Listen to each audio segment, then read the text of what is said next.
हमीरपुर विधानसभा seat पर होने जा रहे उपचुनाव के लिए आज बीजेपी प्रत्याशी आशीष शर्मा ने अपना नामांकन दाखिल किया है। इस अवसर पर बीजेपी प्रदेशाध्यक्ष राजीव बिंदल, नेता प्रतिपक्ष जयराम ठाकुर, सांसद अनुराग ठाकुर मौजूद रहे।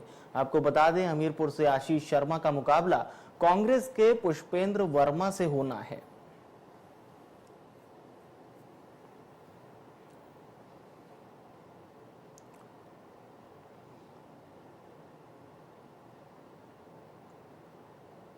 तो बीजेपी ने इस दौरान रैली कर अपना शक्ति प्रदर्शन भी किया है, जिसमें तमाम बड़े नेता मौजूद रहे।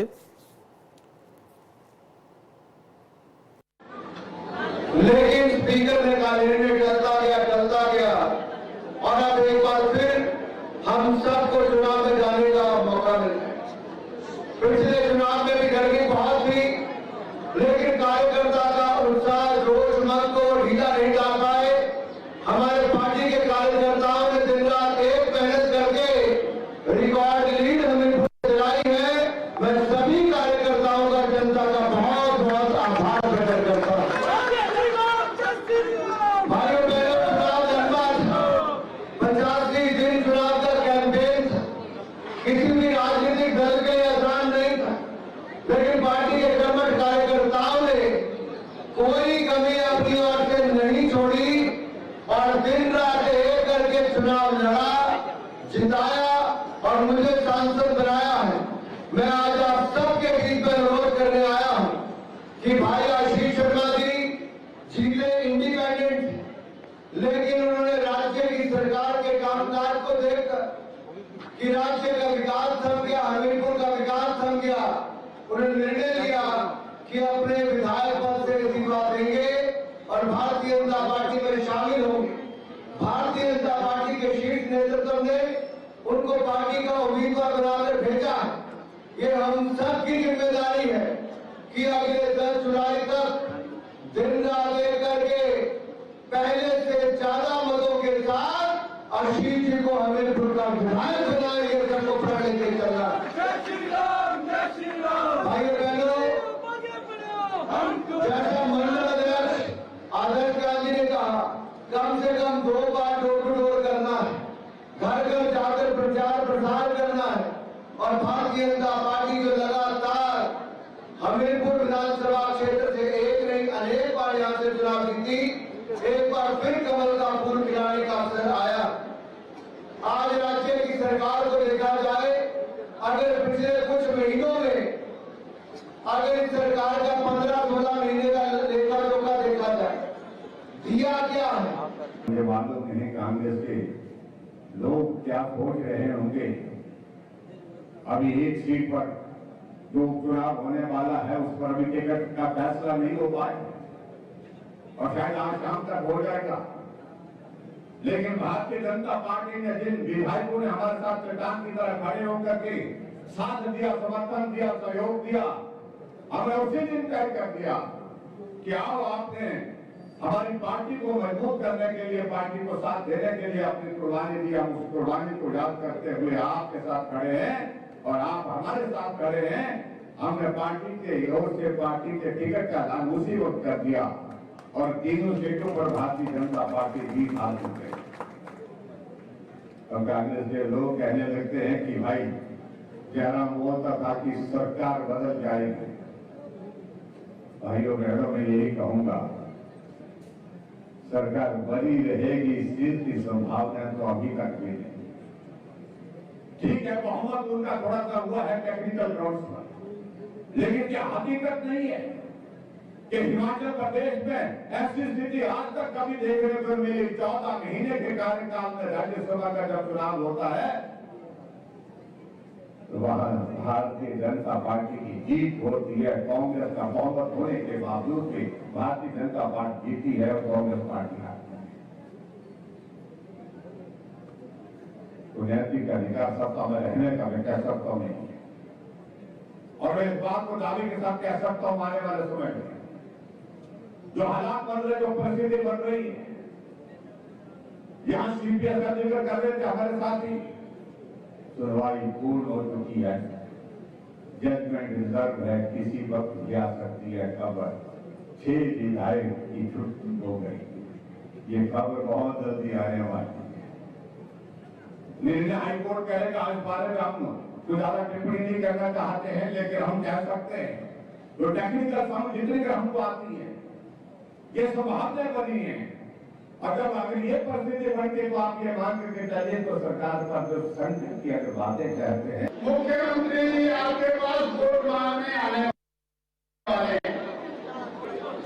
एक बात याद रखिए, वो यहाँ आकर के बोलेंगे हमीरपुर का सवाल है, तो जरा पूछ लेना साथियों, ये सरकार हमीरपुर की नहीं है, ये सरकार मित्रों की, दोस्तों की, साथियों की सरकार है। हमीरपुर को तो झुंझुना भी नहीं किया इस सरकार ने 1.5 साल में। किया कुछ? साथियों, ये सरकार दोस्तों की सरकार है। यहाँ पर मंच पर बहुत पुराने नेता बैठे हैं। पिछले 60-70 साल में कभी ऐसा नहीं हुआ कि हिमाचल प्रदेश के उन लोगों को मंत्री परिषद का दर्जा दिया जिन्होंने पंचायत का चुनाव भी नहीं लड़ा, ना चुनाव लड़ सकते, ना जीत सकते, ना जिता सकते। ऐसे इनके जो मित्र हैं वो आजकल सरकारी खजाने पर भारी है।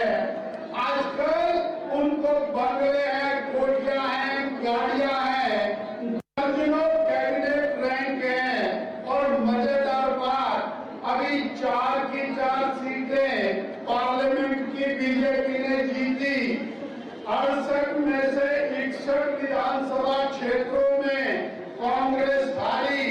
मुख्यमंत्री जी, ये अग्निहोत्री जी खड़े हुआ, मुख्यमंत्री जी अपने विधानसभा क्षेत्र में हारे और उसके बाद क्या किया, एक बंदे को कैबिनेट रैंक का इनाम दे दिया।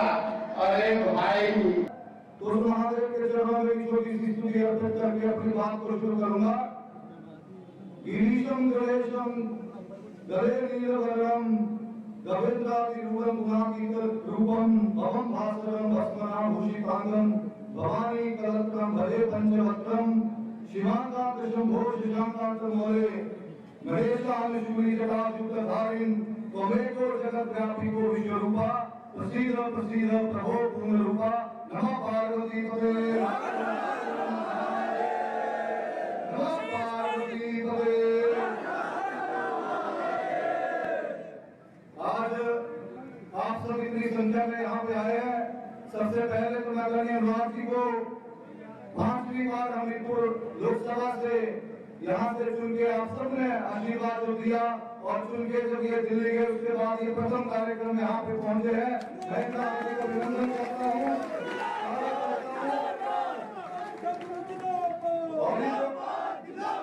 और बड़े भाई को बधाई देता हूँ कि एक ऐतिहासिक जीत आपने यहाँ पे दर्ज की है।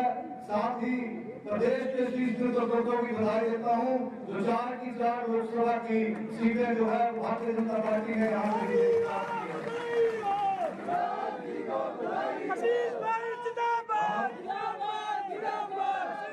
आज आप इतनी संख्या में आए हैं।